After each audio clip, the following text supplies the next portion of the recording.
Last year, an entire state government and media outlet came after me after exposing wrongdoings within the establishment.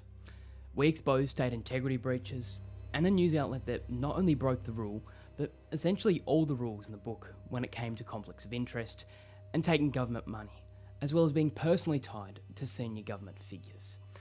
What started as an investigation into one news outlet quickly exposed something much bigger, a tightly connected ecosystem of politicians, PR firms, and media organisations operating within the same professional networks. But today we're going to be focusing on where everything started and uncover what is arguably the state's, if not the nation's, largest conflict of interest in Australian media history. An outlet that was arguably on the pulse of the Liberal Party. First off, it's probably worth talking about why we did this investigation and how things got to where they are today.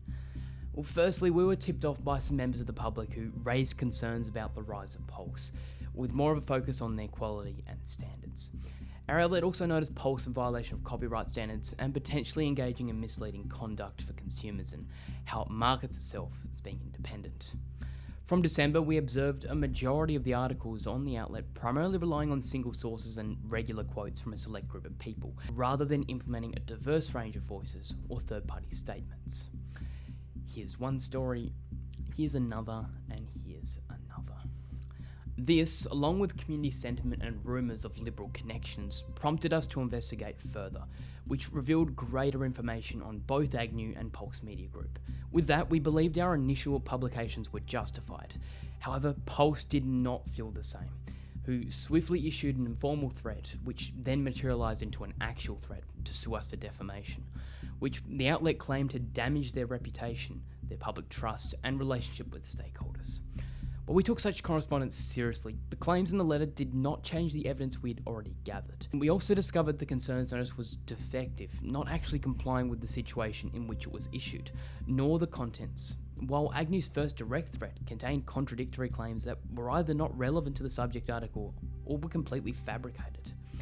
Following our decision to keep up our works, fake social media accounts and Liberal members began to harass us, trying to find ways to discredit our outlet and accusing us of things like using AI, a lack of professionalism, my previous membership with the Liberal Party, and somehow personal grievances against Josh Agnew, a person I didn't even know prior to this investigation.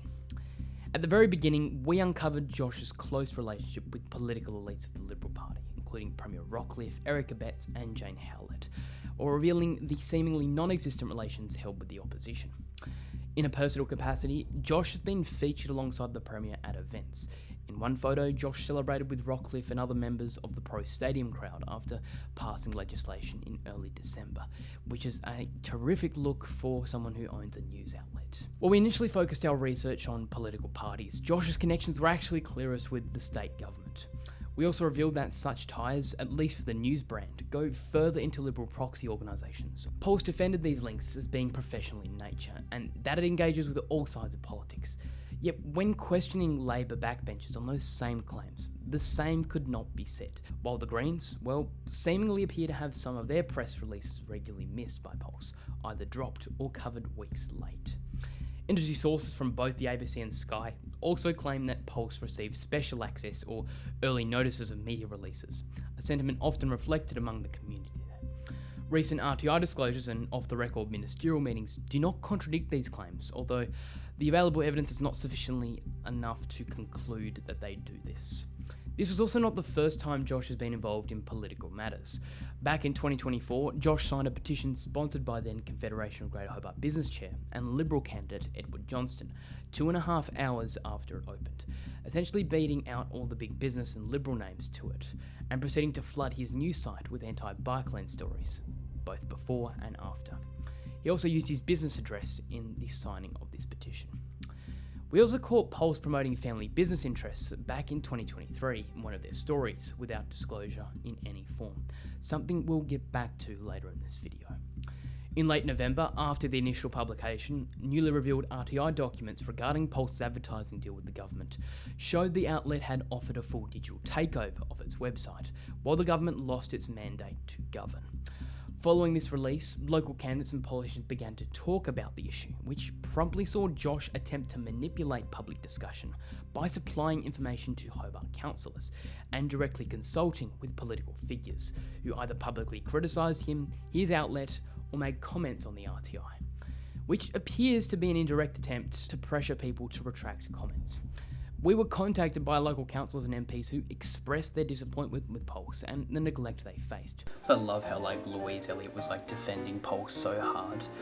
It was it's even more funny when you consider a member of the public actually caught her sharing that supplied image, and then after an hour she quickly took it down and then redacted Josh Agnew's name and then put it back up like nothing ever happened. So I mean, during that defamation case was basically a tampering of evidence if you think about it. So.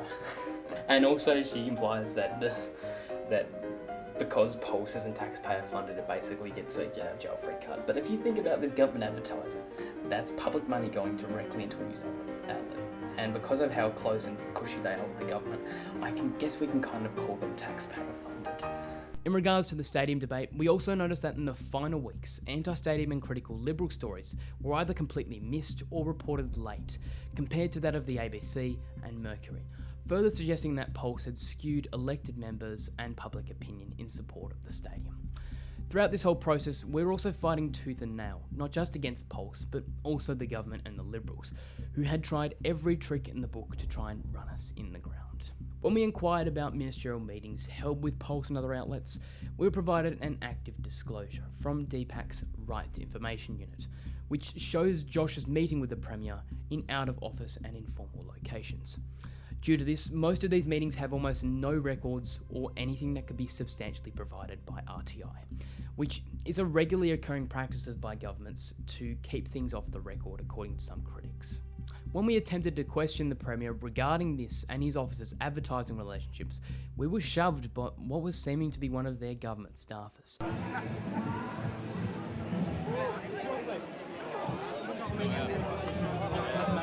Tasmania government. Are you going to comment on Tasmania's relationship with the Tasmanian government and the funding? It's Rob, are you going to answer our questions? Are you going to answer our questions? Rockwood. All right, let's go. Something about my family. And when after reporting this, they did nothing about it. We also got blacklisted by the government and the party, where after multiple requests, we were denied future press and conference access, with the Liberals' emails going completely unanswered, compared to that of the New South Wales government, who essentially granted us everything in less than a day. With the final RTI batches acquired in late February, we revealed that the government had in fact done far worse than initially claimed, where it bypassed its own media protocols, which would usually see marketing handled through separate offices, and a competitive tendering process. And the government actually claimed that this was happening at the time. But the RTIs proved that there was a direct relationship between the Premier and Pulse Media Group, lying to us and the public about what was really happening during the election. In the proposal shown, the greater than $55,000 deal saw the government receive a 26% discount, which it claimed was a standard rate offering under Grey Matter Advertising, a third-party agency. However, these documents confirm that this discount was built into Pulse's proposal and returned no evidence of involvement with GMA, when specifically requested. Not only lying to us, but also proving that a news outlet was complicit, or at least very sympathetic with the government, directly supplying a discount when it knew the government was facing a challenge to its mandate. The deals were also extended after the government had already lost its mandate and in caretaker mode, which the opposition had accused was a misconduct of public office through a misuse of funds. This is reinforced by the fact that the department regularly requested performance metrics prior to purchasing this extension. A member of the public also emailed Pulse prior to these deals taking place in connection to its meetings with the government and the nature of its advertising relationship, with the outlet also lying to this person, claiming that its advertisements went through third-party independent processes and that it did not distribute material of a political nature.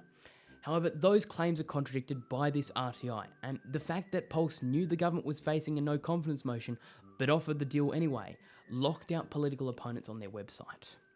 The Pulse meetings were also conveniently placed ahead of the deal taking place, where once again there are no records on the contents of these meetings, other than that they were held at select hotels around the city discreetly. This, on top of the plethora of information we've uncovered, seriously raises questions on how interconnected Pulse really is to the Liberals. but what we've discovered might give us an idea. After putting the investigation on hold for a few months, we were by coincidence checking back on ministerial logs for new updates, in which we discovered that less than 2 days after our outlet first reported in November, Tasman Public Affairs, who has Pulse as a client, met with Minister Abetz on their behalf. Once again, we have no records detailing this meeting, but based on the timing and TPA's offerings, highly suggests coordination to cover up our investigation, which could have posed a financial or reputational risk to Pulse and the government. Also interesting to note that the owner, Brad Nolan, was also a former Liberal staffer who received a big state government payout years prior, as well as being a former partner for the Liberal-connected Font PR firm, and that his other business received $2 million in grants over the last year. It was also revealed that Josh's parents, Agnew Holdings, received the very same grants, about $1 million, with his stepmother, Fiona Onsler Agnew, overseeing a $600,000 Liberal Party election commitment for a health clinic called Mayshore Health and Aged Care, while Josh's media group received $10,000 from the state government's controversial Enabling Small Business Grant program to buy laptops and computers, something which the opposition accused was being used to bankroll Liberal friends and donors. Family ties were also discovered with Liberal candidate Richard Halliott, while Josh's father, Michael Agnew, publicly shifted his support firmly behind the Liberal Party last election, which was prominently displayed all over his social media. But Pulse and the government were only one link in a much larger chain, connecting government media and PR. Concerns have for a long time been in the air about PR firms and the overlap that they have in Tassie's industries. One such firm being Font Public Relations, where its owner and Liberal member Brad Stansfield owns the firm EMRS, a polling company, and newspapers under the brand Font Publishing. This alone creates a substantial conflict of interest, as public relations are the antithesis of journalism after all, where they shape narratives. The firm also has a long trail of support and work for the Liberal Party, the owner Brad Stansfield being the former Chief of Staff for Premier Will Hodgman, with both him and Beechett Townsend being members. During 2023, Font PR was contracted to fill DPAC media vacancies in the Rockcliffe government for 6 weeks.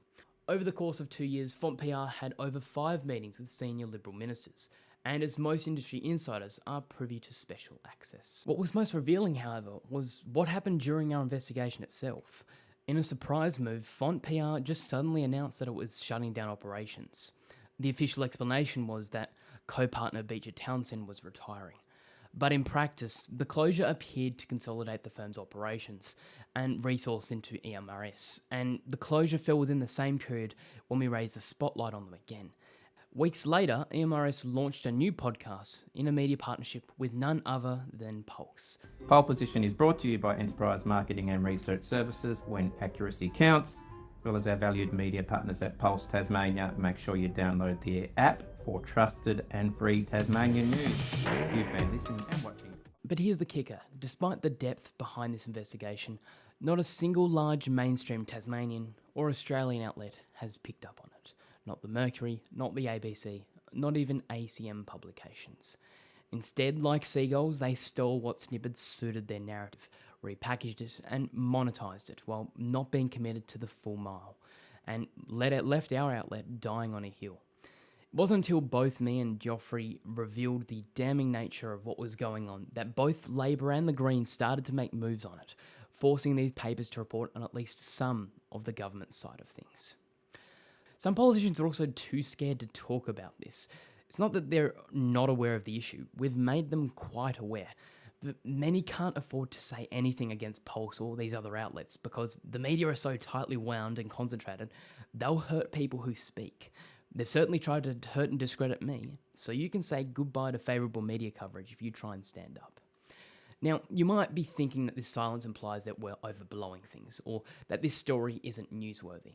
But that very silence tells you exactly what you need to know about Tasmania's media environment. It's not that the story isn't important, it's that the media here operates in a tightly controlled ecosystem. Outlets avoid reporting on anything that could potentially upset political relationships or advertising arrangements. I mean, I've literally had journalists cut ties with me as soon as I started investigating Pulse and the Mercury. And even when a national outlet like the ABC obtained the same RTI documents we did, the story went nowhere. We know this because no publication was ever issued, and an ABC staffer later confirmed it internally with me. According to them, their excuse, however, was that their investigative reporter was on holiday and they didn't want to pick up their work. But I mean, if we take all this media industry stuff into context, during the 2025 state election, the Liberal Party essentially organised what was a secret dinner and meet-up with the entire media establishment in one small hotel far away on Flinders Island. I mean, no one at the time in July would be thinking that the very journalists writing stories 24 to 48 hours later were clinking beer cans with the Premier and having a meal with him. I mean, seriously, the public didn't even know that this was going on. And the fact that it was written down in some obscure and unnoticeable pub visit with no context in Rockcliffe's diary says it all. We're honestly lucky we found out about this in the first place, just thanks to an anonymous tip-off and a couple of sources I know in the media industry. Apart from that, it says a lot about the pressure as well. It shouldn't be up to me or other smaller outlets that aren't even financially viable yet to be doing the work that these major outlets aren't willing to do. This is the same media establishment that's more concerned about asking the Premier what he had for breakfast than actual transparency measures, which the other parties eventually pushed through. What did you have for breakfast? Just say one, two. A sausage and egg McMuffin, a hash brown, Perfect. and a short long black with one sugar. What's a short, long black? Sorry, a long black in a small cup. But at least some good news about this investigation is that because of some of our work, the government is now being referred to the Auditor General by Labor, which, excluding what happens in Parliament, is essentially the only real integrity body left in the state, whereas the actual Integrity Commission has been described as toothless and on life support.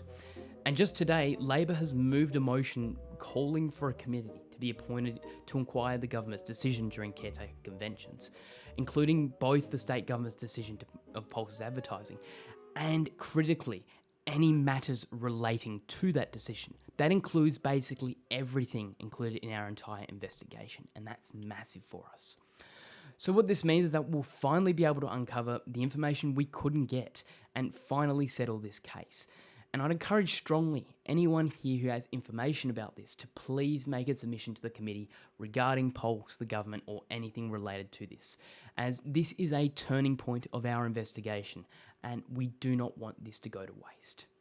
We may also be invited or compelled to appear in front of this parliamentary committee surrounding our work, so we'll keep you updated in a future video on the outcomes. And hopefully we'll be able to discuss what we haven't been able to say here because of legal threats and others. It's also worth noting that throughout this investigation, Josh and Pulse consistently stalked our social media throughout this whole ordeal, which for someone who's made unsubstantial legal threats, signals a concern of something being uncovered rather than someone concerned about their business's editorial standards.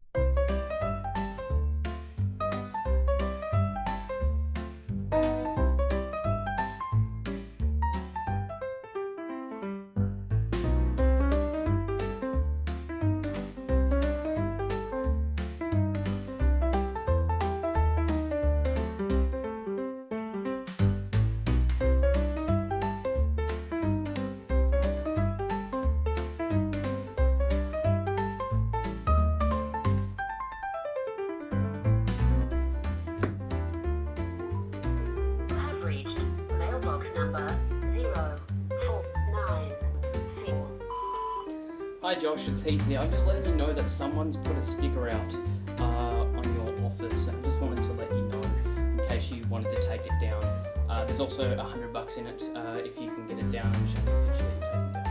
I'm also more than happy to organise some drinks with Rockcliffe and Moose so we can make sure that next time we don't up and, get all this information public, because I think we can get a really good 2028 strong Liberal campaign going. It's also very strange for a news outlet to do this in a PR sense, where traditionally they would address these allegations and provide context or corrections, which would have protected their credibility, but the outlet just decided to skip this. And if they did have a strong counter of evidence, they could have and would have published it to crush our articles, but instead silence and legal threats tell the public what they already know. The evidence was ours to expose, and they couldn't really publicly refute it. At the end of the day, I've got to say a massive thanks to you, the community, because you pulled through and supported us along the way. When we started this investigation, we didn't think it would get any exposure, and with the legal letter issued, we generally thought it was game over. But the fact is now we couldn't be in a better position, and it's because of you, our supporters, our forumers and public figures, that we were able to expose this industry, this outlet, and what the government was doing.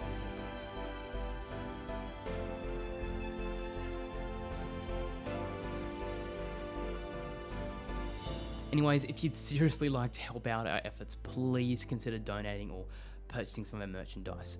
This project cost us a lot of time, effort, and some money as well when we had to deal with lawyers, and it would really go a long way to help make some of our future work possible and to reach more people.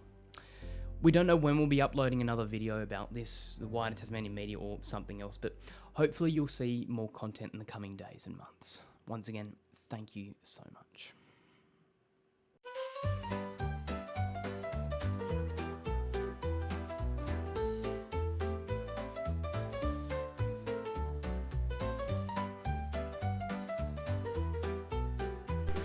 And considering all the work I've done into this investigation, halfway through, I saw the portfolio of works that I put out, and I decided to apply for a job at Pulse Tasmania, as I saw that they had an opening and were in need of qualified journalists.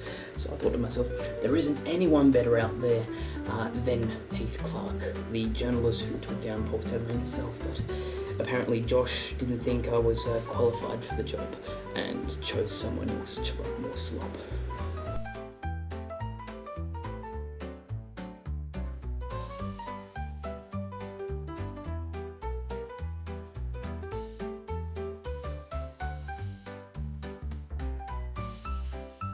Even if I'm wrong with all of this, at least what I can prove conclusively is that Pulse is just a glorified version of vigilante news, propped up by press releases by the Tasmania police, on some guy's laptop in